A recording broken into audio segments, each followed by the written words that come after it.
Hi guys, welcome again. Python programming practice series में आपका बहुत-बहुत स्वागत है। और आज हम स्ट्रिंग से रिलेटेड एक प्रोग्राम की प्रैक्टिस करने वाले हैं जिसमें हम व्हाइल लूप का यूज करेंगे। तो चलिए करते हैं अपनी क्लास को स्टार्ट। प्रोग्राम स्टार्ट करने से पहले हम थोड़ा-सा स्ट्रिंग को देखते हैं कि फॉरवर्ड इंडेक्सिंग और बैकवर्ड इंडेक्सिंग क्या है हमारे पास स्ट्रिंग में। जैसे हमारे पास ये एक स्ट्रिंग है हेलो, और जब ये मेमोरी में एलोकेट होता है तो इसके जैसे ही ये मेमोरी में स्टोर होगा तो क्या होगा पाइथन में, इसमें जो है एक-एक कैरेक्टर को एक इंडेक्स वैल्यू असाइन हो जाएगी। 0 से 1 जो पॉजिटिव इंडेक्स है, this is called forward indexing. ये इस तरह से है, पहले लेटर के पास 0, दूसरे लेटर के पास 1 एंड सो ऑन। और एक और इंडेक्सिंग है नेगेटिव इंडेक्सिंग, जो हमारे इस साइड से स्टार्ट हो रही है -1, -2, -3, -4, -5। मतलब ये एक लास्ट लेटर को -1 असाइन होगा, सेकंड लास्ट को -2, और इसको हम कहेंगे बैकवर्ड इंडेक्सिंग या फिर नेगेटिव इंडेक्सिंग। तो जब भी हमें अपनी किसी स्ट्रिंग को एक्सेस करना है तो फॉरवर्ड इंडेक्स ये है अगर हम शुरू से उसको एक्सेस करना चाहते हैं, और नेगेटिव इंडेक्सिंग अगर हम उसे बैकवर्ड से एक्सेस करना चाहते हैं तो ये हमारे पास नेगेटिव इंडेक्सिंग का हम यूज करेंगे यहाँ पर। तो सबसे पहले हम एक स्ट्रिंग को डिक्लेयर करते हैं, एक वेरिएबल ले लेते हैं str1। वेरिएबल नेम है, आप कुछ भी ले सकते हैं। और यहाँ पर मैंने जो स्ट्रिंग ली है वो है Python programming. Now str1 is equal to Python programming. अब आपको क्या करना है, प्रोग्रामिंग के थ्रू, मतलब जो भी आप कोड लिखेंगे उसके थ्रू ये पाइथन प्रोग्रामिंग आपको यहाँ पर प्रिंट कराना है। मतलब एक-एक कैरेक्टर को आप लेंगे और प्रिंट कराएँगे, और दूसरे केस में रिवर्स, मतलब पीछे से आपको पाइथन प्रोग्रामिंग जो है प्रिंट कराना है। तो सबसे पहले हमें क्या पता होना चाहिए कि हमारे पास स्ट्रिंग की लेंथ क्या है। तो उसके लिए हमारे पास एक फंक्शन है लेन, तो हम लेन फंक्शन का यूज़ करेंगे। str1 वेरिएबल को हम लेन में पास करेंगे। तो चलिए इसको प्रिंट भी करके देख लेते हैं। तो हमारे पास 18, यानी कि हमारे पास जो पाइथन प्रोग्रामिंग है उसकी लेंथ कितनी है यहाँ पर 18। किसी भी स्ट्रिंग के एक-एक लेटर को हम कैसे एक्सेस कर सकते हैं, थ्रू इंडेक्सिंग। तो यहाँ पर क्योंकि हमें व्हाइल लूप का यूज करना है तो हम व्हाइल लूप के लिए एक काउंटर वेरिएबल लेंगे सबसे पहले। तो आई एक वेरिएबल लिया है हमने और उसको 0 से इनिशियलाइज किया है, क्योंकि जो हमारी ये स्ट्रिंग है इसमें जो फर्स्ट कैरेक्टर है उसका इंडेक्स वैल्यू 0 होगा। तो यहाँ पर मैंने आई को जो है 0 से इनिशियलाइज किया है। और अब हम व्हाइल लूप का यूज करेंगे। व्हाइल स्ट्रिंग लेंथ में हमारे पास क्या है, हमारी स्ट्रिंग की लेंथ है पूरी यहाँ पर। तो while I is less than string length,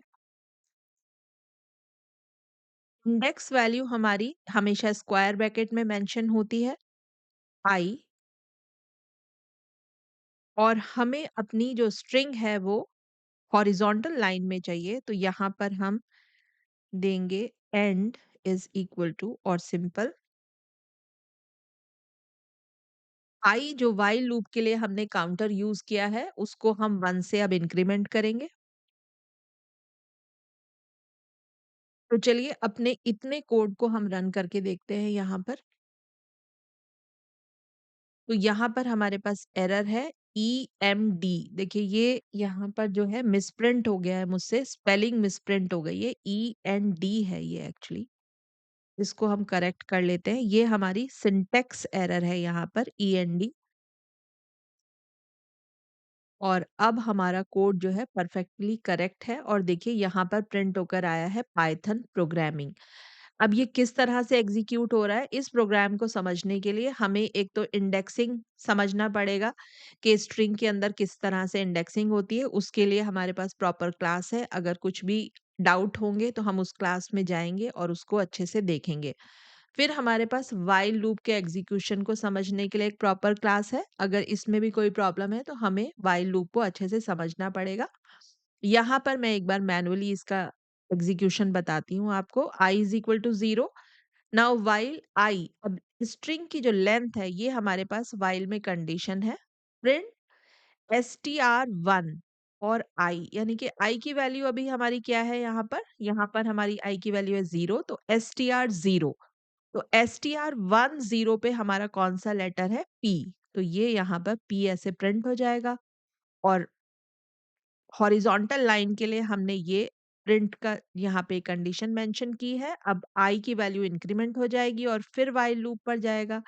अब I की वैल्यू हमारे पास 1 हो जाएगी, 1 चेक होगी, तो इस तरह से ये कंटिन्यूअस हमारा लूप जो है काम करता रहेगा और हमारे पास स्ट्रिंग की जो लेटर्स हैं वो प्रिंट होते रहेंगे। कब तक? जब तक हमारे पास ये कंडीशन ट्रू है। जैसे ही आपकी ये कंडीशन फॉल्स होती है, तो हमारा कंट्रोल जैसे ही हमारी ये कंडीशन फॉल्स होती है, तो हमारा कंट्रोल जो है इस लूप को टर्मिनेट होकर लूप से बाहर आ जाएगा। तो हमारी जो हमने फॉरवर्ड प्रिंटिंग है स्ट्रिंग की, वो तो हम कर चुके हैं। 2 पार्ट में हमारा प्रोग्राम है। Program to access each element of a string in forward and reverse order. तो अभी हमने क्या किया है, फॉरवर्ड ऑर्डर में इसका जो है प्रिंटिंग करा ली है, हमने लिस्ट को डिस्प्ले करा लिया है। अब हम एक और व्हाइल लूप का ही यूज करेंगे इसको रिवर्स ऑर्डर में प्रिंट करने के लिए। यहाँ से हम लिखेंगे एक व्हाइल लूप जो हमारी स्ट्रिंग को जो है रिवर्स ऑर्डर में प्रिंट करेगा। अब देखिए इस कोड से हमारी जो स्ट्रिंग है पूरी सेम लाइन में प्रिंट हो रही है, लेकिन नेक्स्ट जो स्ट्रिंग है हमारी न्यू लाइन से आनी चाहिए। तो हम यहाँ पर जो है कर्सर को नीचे ले आते हैं, खाली प्रिंट स्टेटमेंट यहाँ पर एक देंगे और हमारा कर्सर न्यू लाइन पर होगा यहाँ पर। तो चलिए एक फिर से एक वेरिएबल क्रिएट करते हैं। I इज इक्वल टू -1 क्योंकि रिवर्स ऑर्डर के लिए अब हम बैकवर्ड इंडेक्सिंग का यूज़ कर रहे हैं, मतलब नेगेटिव इंडेक्सिंग का यूज़ कर रहे हैं और यहाँ पर हम अब I को डिक्रीज़ करेंगे 1 से। तो चलिए रन करते हैं प्रोग्राम और ये देखिए यहाँ पर हमारे पास अब ये जो लास्ट वाली लाइन है, जो रिवर्स ऑर्डर में प्रिंट होकर आई है, वो इस कोड से ये जो हमने यहाँ पर व्हाइल लूप दोबारा से लिखा है, नेगेटिव इंडेक्सिंग को यूज़ करते हुए रिवर्स ऑर्डर में हमने स्ट्रिंग को यहाँ पर प्रिंट कराया है।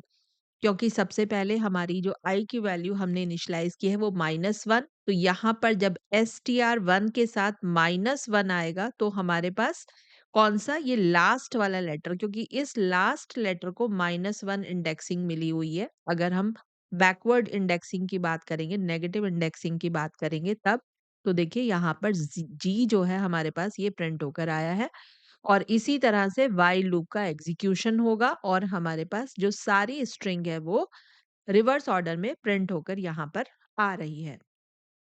तो आज के प्रोग्राम में इसमें आपने क्या-क्या सीखा है? हमने देखा है, दोबारा से रिवाइज किया है कि फॉरवर्ड इंडेक्सिंग और बैकवर्ड इंडेक्सिंग क्या है, पॉजिटिव और नेगेटिव इंडेक्सिंग का क्या मतलब है और किस तरह से हम व्हाइल लूप को यूज करके स्ट्रिंग का एक-एक कैरेक्टर एक्सेस कर सकते हैं। तो चलिए आई होप सो ये आपके लिए कंटेंट जो है वैल्यूएबल रहा होगा। अगर वैल्यूएबल है तो वीडियो को लाइक ज़रूर करें और चैनल को सब्सक्राइब करें। और अब स्ट्रिंग से रिलेटेड हमारे पास और प्रोग्राम्स हम लोग करेंगे। डेली जो है क्लास में प्रैक्टिस करेंगे प्रोग्राम्स की। तो चलिए मिलते हैं नेक्स्ट क्लास में नए प्रोग्राम के साथ और तब तक के लिए प्रैक्टिस करते रहिए। Thank you very much for watching this video.